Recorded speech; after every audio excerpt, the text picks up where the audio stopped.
Today's topic is increasing and decreasing function. If y is equal to fx is a function which is defined on a domain D such that for every element of x1 and x2 belonging to D, if x1 is less than x2 implies fx1 is less than fx2, then fx is an increasing function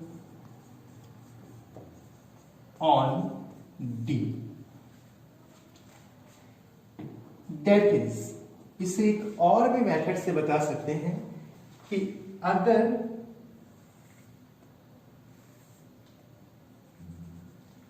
her point पर function के slope की value positive हो, if f dash x function के slope को represent करता है, ये अगर पॉजिटिव हो for every values of x belonging to D, then fx is known as increasing.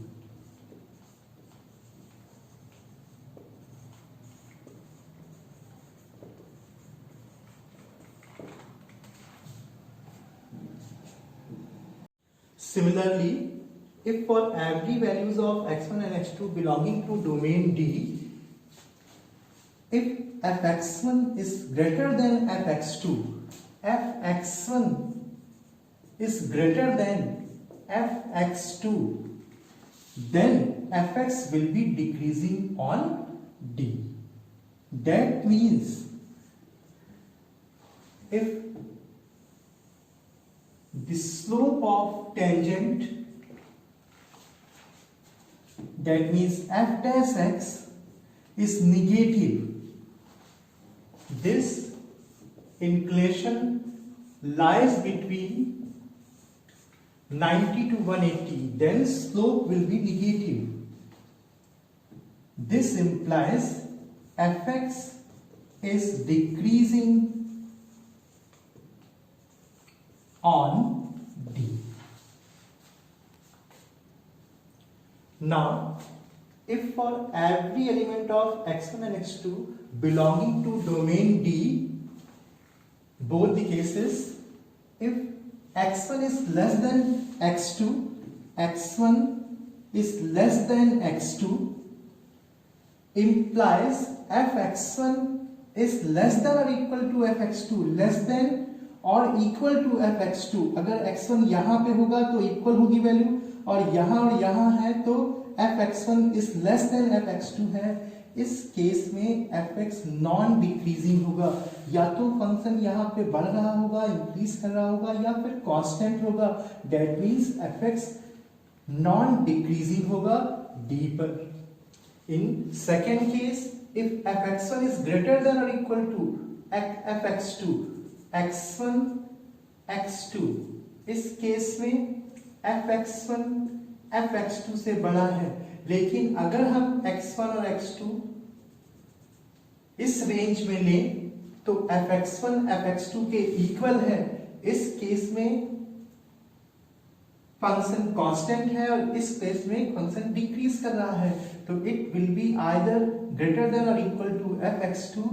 This implies fx is non increasing, या तो ये डिक्रीज करेगा या फिर ये कांस्टेंट रहेगा, कभी भी इंक्रीज नहीं करेगा. इसलिए इसे बोलेंगे non increasing function on D.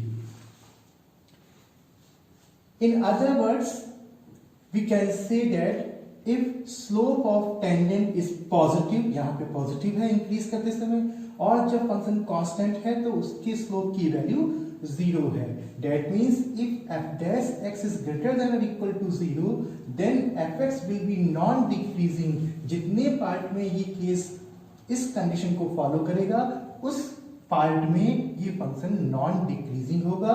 तो अगर डोमेन D पर ये कंडीशन होल्ड हो रही है तो fx नॉन डिक्रीजिंग होगा ऑन D पर, और अगर F dash x less than और इक्वल टू 0 होगा तो एफ एक्स नॉन इंक्रीजिंग होगा on domain D. Now we take an example so that fx is equal to sin x is strictly increasing on 0 to pi by 2, strictly decreasing on pi by 2 to pi, but neither increasing nor decreasing on 0 to pi.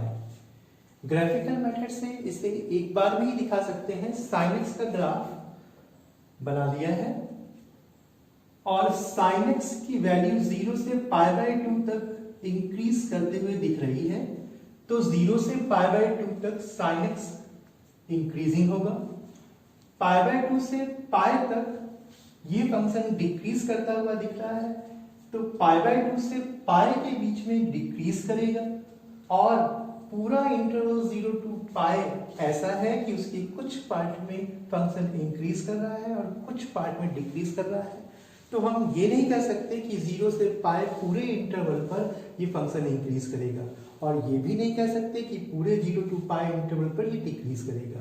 तो इसका मतलब है कि this function neither increases nor decreases on 0 to pi. लेकिन ये method सिर्फ 1 marks के लिए है. इससे ऑब्जेक्टिव क्वेश्चन को तो सॉल्व कर सकते हैं लेकिन लॉन्ग क्वेश्चन इस मेथड से नहीं कर सकते, उसमें फुल मार्क्स नहीं मिलेंगे. तो अगर यही क्वेश्चन 4 मार्क्स या 6 मार्क्स में आता है तो इसे कैसे सॉल्व करेंगे, उसका प्रोसेस क्या है.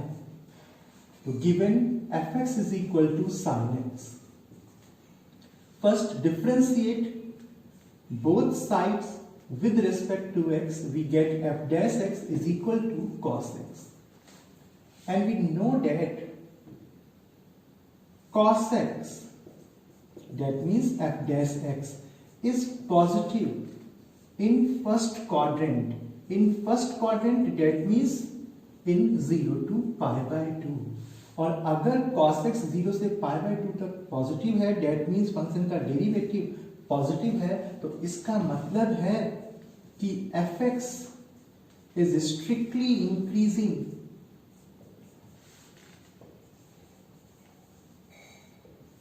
on 0 to pi by 2. This is the first answer.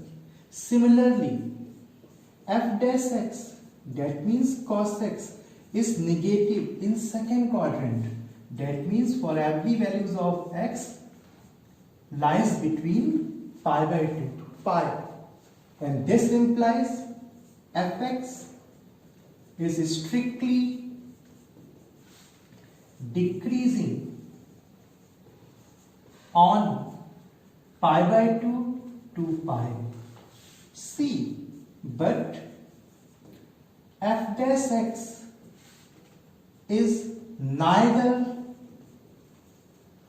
positive nor negative for every values of x belonging to 0 to pi. पूरे इंटरवल पर ये ना तो पॉजिटिव कहला सकता है और ना ही नेगेटिव कह सकते हैं इसे. तो इसका मतलब है कि fx is neither increasing nor decreasing on 0 to pi. Second question. Find the interval in which fx is equal to 2x cube minus 3x square minus 36x plus 7 is strictly increasing and strictly decreasing. Given fx is equal to 2x cube minus 3x square minus 36x plus 7. Differentiating both sides we get f dash x is equal to 2 into 3x square, that means 6x square minus 3 to the 6x and minus 36. Strictly increasing के लिए function के derivative को positive होना चाहिए और strictly decreasing के लिए function के डेरिवेटिव को निगेटिव होना चाहिए। तो किन पॉइंट्स पर निगेटिव है और किन पॉइंट्स पर पॉजिटिव है, इसे निकालने के लिए सबसे पहले हम फंक्शन f डैश x के जीरोस निकाल लेते हैं, और zeros of f dash x can be obtained by putting f dash x is equal to 0। That means 6x square minus 6x minus 36 is equal to 0. Dividing both sides by 6, we get x square minus x minus 6 is equal to 0. Factorize it, x square minus 3x plus 2x minus 6 is equal to 0. X is common from first two terms and 2 is common from last two terms. X minus 3 is again common and we get x plus 2 is equal to 0. That means the zeros of this function f dash x are 3 and minus 2. The function f dash x has two zeros, minus 2 and 3, and we know that f dash x will be positive for every values of x greater than 3 in this case. अगर fx इतना है तो इसकी highest zero से बड़ी value पर इस function की वैल्यू हमेशा पॉजिटिव होगी, फिर निगेटिव होगी और उसके बाद फिर से पॉजिटिव होगी। इस प्रोसेस को वेव कर्व मेथड बोलते हैं और इससे हम हर चीज देख सकते हैं। तो अब हमें क्या दिख रहा है कि f dash x is positive for every values of x belonging to minus infinite to minus 2 and that means union 3 to infinite, and this implies fx is strictly increasing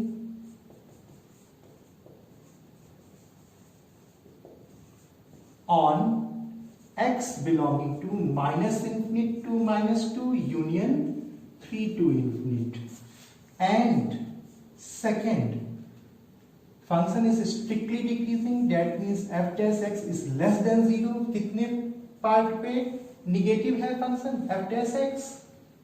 minus 2 से 3 तक। this implies for every values of x belong to minus 2 to 3 the function f dash x is negative, and this implies fx is strictly decreasing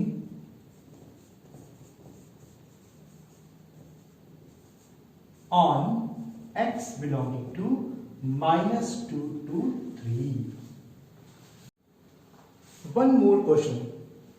So that y is equal to log 1 plus x minus 2x upon 1 2 plus x for every values of x greater than minus 1 is an increasing function of x throughout its domain. Then given function y is log 1 plus x minus 2x upon 2 plus x. तो इस function का domain वैसे given है x greater than minus 1, लेकिन फिर भी समझाते हैं पहले। log 1 plus x डिफाइन होगा 1 plus x greater than 0 के लिए, that means x greater than minus 1 के लिए, और second part 2x upon 2 plus x define होगा for every values of x for which denominator is non-zero, that means x cannot be minus 2। तो इन दो का common domain क्या रहा है? x greater than minus 1, that means इस function का domain x greater than minus 1 होगा।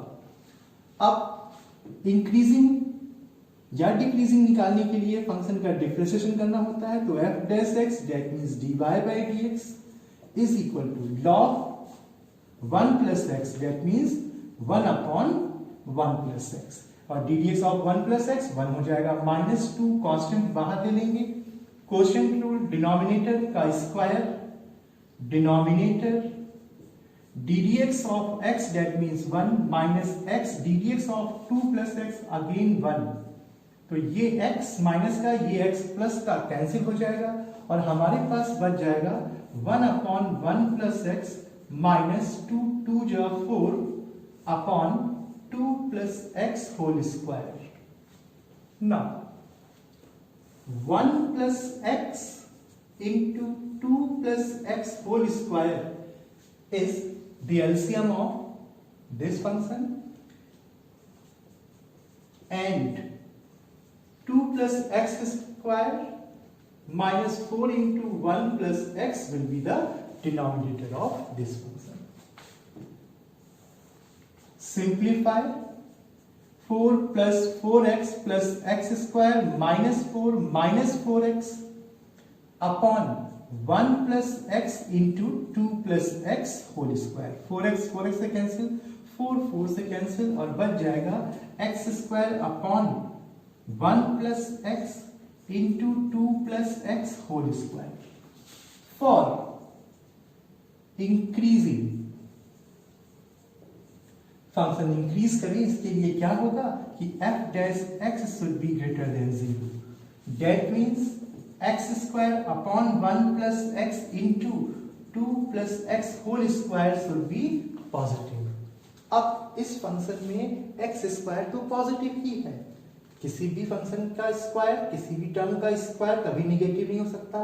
2 प्लस एक्स का होल स्क्वायर भी पॉजिटिव है, तो अगर इस पूरे फंक्शन को पॉजिटिव होना है तो इसका मतलब है कि 1/1 प्लस एक्स को पॉजिटिव होना चाहिए। और 1/1 प्लस एक्स पॉजिटिव कब हो जाएगा? जब 1 प्लस एक्स पॉजिटिव होगा। That means जब x greater than -1 होगा, and this shows that the given function is increasing if x is greater than -1. That means on its domain.